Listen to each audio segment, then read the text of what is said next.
আপনার সরকার কম হবে, তারপরে আপনার কুরবানি কম হয়েছে। আমরা মনে করতে শান্তিভাবে একটা এবার ম্যানেজমেন্ট ভালো হয়েছে। তবে আমরা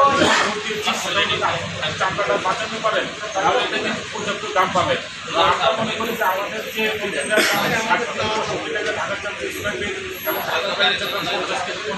সেটা আমরা আগামী 1 সপ্তাহ পরে আমরা কেনাকাটা শুরু করবো। দামটা পড়লো কেন? দাম পড়েনি। আপনার এটা বিচ্ছিন্ন করে না। যদি চামড়ার মান নষ্ট হয়ে যায়, আপনি বাজারে কিন্তু আপনার পচা চামড়া পচা মাছ কিনবেন না। সুতরাং আপনি যে রাতের 3টা বাজে 4টা বাজে যদি আপনি চামড়াটা নিয়ে আসেন লবণবিহীনভাবে, সেটা আপনার গুণগত মান নষ্ট হবে। সেটা আপনার দেখা গেছে 400 টাকা 500 টাকা বিক্রি করে চলে গেছে। সেটা হচ্ছে যারা মেশিন করছে তাদের ব্যর্থতা, তাদের অবহেলার কারণে কিন্তু এই ঘটনাগুলো ঘটেছে।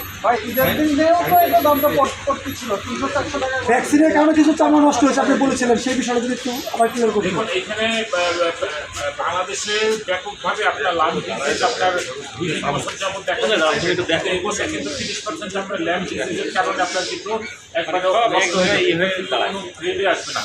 সুতরাং এইখানে কিন্তু প্যানেল মালিক আপনারা আমরা যে সময় কেনাকাটা শুরু করবো, এই চামড়াটা কিন্তু আমরা বাদ দিয়ে আমরা কিনবো। কারণ এটা একটা